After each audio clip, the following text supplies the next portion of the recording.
बुर्का उठा उठाकर मुस्लिम महिलाओं को ताकने वाला चुनाव आयोग राहुल गांधी से कहता है कि मां बहन बेटियों का वोट डालते हुए सीसीटीवी फुटेज साझा करना चाहिए। क्या अपनी माताओं, बहुओं, बेटियों सहित किसी भी मतदाता की सीसीटीवी वीडियो चुनाव आयोग को साझा करनी चाहिए क्या? मिस्टर ज्ञानेश कुमार जी, आपके चुनाव आयोग के नियम में लिखा है कि मां बहन बेटियों के सीसीटीवी वीडियो 45 दिन तक साझा किए जा सकते हैं, 45 दिन के बाद नहीं किए जा सकते। तो ज्ञानेश जी, 45 दिन के बाद ही मां बहन बेटियों की आबरू इंपॉर्टेंट क्यों है? कहिए तो हलफनामा देकर आपसे कुछ पूछ लूं, क्योंकि आप बिना हलफनामे के तो कुछ बोलते नहीं हैं। आप कह रहे हैं महिलाओं की प्राइवेसी भंग हो जाती है। वोटर लिस्ट की जब वोट देने के लिए लाइनें लगी होती हैं महिलाओं की, मैंने तो महुआ जी से कहा कि इस बार जब वोट देने के लिए जाना तो किसी मीडिया वाले को अपनी वीडियो मत बनाने देना, क्योंकि आपकी प्राइवेसी भंग हो जाएगी उससे। भाई बताइए, आप पूरे देश का चुनाव दिखाते हैं, कश्मीर से लेकर कन्याकुमारी तक महिलाएं लाइन में लगी हैं, वो आप दिखाते हैं, उनका इंटरव्यू आप लेते हैं, वो आप दिखाते हैं।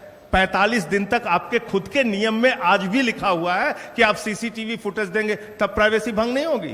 दोस्तों, ज्ञानेश कुमार के बारे में मैं कुछ भी बताऊं उससे पहले उनकी ये तस्वीरें देख लीजिए जरा। अमित शाह इनके बॉस रहे हैं, बहुत ही कर्मठ और जुझारू किस्म के आदमी हैं। अब आगे बताती हूँ। ज्ञानेश कुमार चुनाव आयोग के मुखिया हैं। वैसे तो सरकारी दफ्तर संडे के दिन बंद रहता है, लेकिन ज्ञानेश कुमार जी ने प्रेस कॉन्फ्रेंस उस दिन की जिस दिन राहुल गांधी बिहार में वोट अधिकार यात्रा शुरू करने के लिए सासाराम गए थे।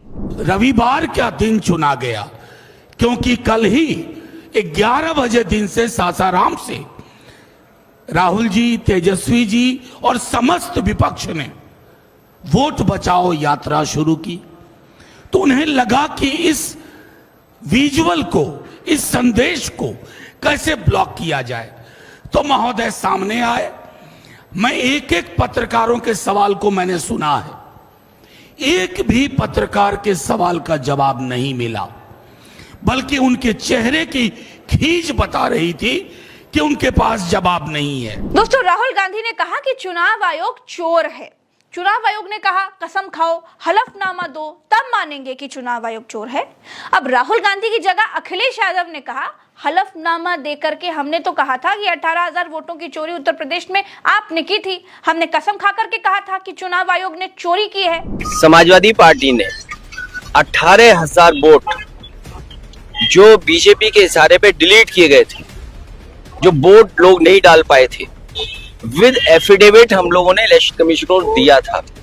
उसके बावजूद भी किसी भी आरओ पर, किसी भी बीएलओ पर कोई कार्रवाई इलेक्शन कमीशन ने नहीं की। और अभी जो उपचुनाव हुआ था, जहां पर पुलिस खड़ी होकर के अपनी सर्विस रिवॉल्वर निकाल करके वोट रोक रही थी, और मैं आपसे कहता हूं कुंदरकी का आप सीसीटीवी रिकॉर्डिंग निकाल के लाइए, आपको पुलिस मिलेगी जो पुलिस वोट डाल रही है। क्योंकि अयोध्या में ये लोग हारे थे तो मिल्कीपुर हराना जरूरी था। किस अधिकारी को प्रिसाइडिंग ऑफिसर बनाना है, प्रिसाइडिंग ऑफिसर को क्या टारगेट दिया गया था, और वो रिकॉर्डिंग है जो हम लोगों ने इलेक्शन कमीशन को दी। चुनाव आयोग ने कहा सॉरी, आपकी कसम हम तक नहीं पहुंची है भाई, आपकी कसम नॉट रीचेबल थी, कोई कसम वसम नहीं मिली। अखिलेश यादव ने हलफनामे की फोटो संसद में सबको बांट दी।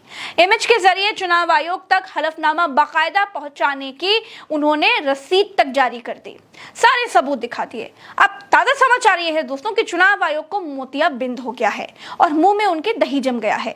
इसीलिए दिल्ली के कॉन्स्टिट्यूशनल क्लब में जब इंडिया गठबंधन की तरफ से प्रेस कॉन्फ्रेंस की गई तो मनोज झा ने यह बिल्कुल क्लियर कट कह दिया कि चुनाव आयोग भाजपा का प्रवक्ता है। कांग्रेस ने कहा कि चुनाव आयोग के भीतर बीजेपी की आत्मा आ गई है। हम अपने मुख्य चुनाव आयुक्त को ढूंढ रहे थे, वो तो मिले नहीं, बीजेपी का एक नया प्रवक्ता और मिल गया। शुक्रिया। दोस्तों, मैं बड़ा बेसिक सा सवाल पूछती हूँ और आपसे बेहतर, जी हाँ, जो वीडियो आप ये देख रहे हैं ना, आप लोगों से बेहतर इस बात का जवाब कोई दे ही नहीं सकता। कानून बदल करके चुनाव आयोग के मुखिया का चुनाव मोदी करने लगे हैं। जिसको नौकरी मोदी देंगे वो नौकर किसके लिए वफादार होगा? ज्ञानेश कुमार अमित शाह के अंडर काम कर चुके हैं, लंबे समय से उनके साथी रहे हैं, उनकी गुड बुक्स में रहे हैं। क्या ज्ञानेश कुमार अमित शाह की कोई बात ना मानने की हिम्मत रखते हैं? इन दो सवालों के जवाब आप खुद से पूछिए।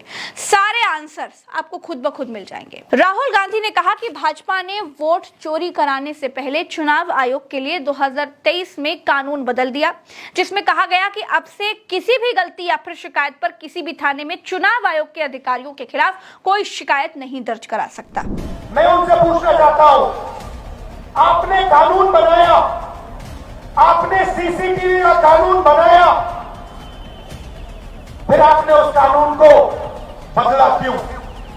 सरकार ने क्यों बदला? मैं एक और सवाल पूछना चाहता हूं, भाई और बहनों, आप जानते हो कि इलेक्शन कमिश्नर पर कोई भी केस नहीं किया जा सकता है। आप जानते हो कि हिंदुस्तान का कोई भी court, high court, supreme court उन पर केस नहीं कर सकता है। आप जानते हो ये कानून कब बना? जानते हो 2023 में ये कानून बना। ये कानून 2023 में क्यों बना? क्योंकि नरेंद्र मोदी और अमित शाह ये चाहते हैं कि इलेक्शन कमीशन के खिलाफ कोई कार्रवाई नहीं कर पाए, क्योंकि इलेक्शन कमीशन उनकी मदद कर रहा है, उनके साथ वोट चोरी कर रहा है। और हमने इंडिया गठबंधन के बिहार के नेताओं ने मन बना लिया है कि बिहार में हम वोट चोरी नहीं होने देंगे। सवाल नहीं उठता, वोट चोरी नहीं होने देंगे। दोस्तों, इसीलिए विपक्ष ने चुनाव आयोग के खिलाफ संसद में महाभियोग चलाने का मन बना लिया है। महाभियोग प्रस्ताव लाने के लिए लोकसभा में 100 और राज्यसभा में 50 सांसदों का हस्ताक्षर किया हुआ लेटर जरूरी होता है। विपक्ष के पास महाभियोग लाने के लिए दोनों सदनों में पर्याप्त सांसद हैं। एनडीए के कुछ दल भी महाभियोग पर इंडिया का समर्थन कर सकते हैं, क्योंकि इंडिया के नेताओं का ये कहना है कि जो लोग विपक्ष के वोट चोरी कर सकते हैं, वो कई राज्यों में क्षेत्रीय सहयोगी दलों को खत्म करने के लिए अपने साथियों को भी निपटा सकते हैं। राहुल गांधी वोट चोरी की सारी बातें बिहार की जनता को समझाने के लिए बिहार में 15 दिन की वोट अधिकार यात्रा पर निकल गए हैं। पहले दिन सासाराम से यात्रा शुरू हुई, लोगों का भारी समर्थन मिल रहा है। बिहार के लोग अपने वोट को बचाने के लिए जागरूक हो रहे हैं। वोट अधिकार यात्रा के दूसरे दिन औरंगाबाद से गया तक ये यात्रा निकली।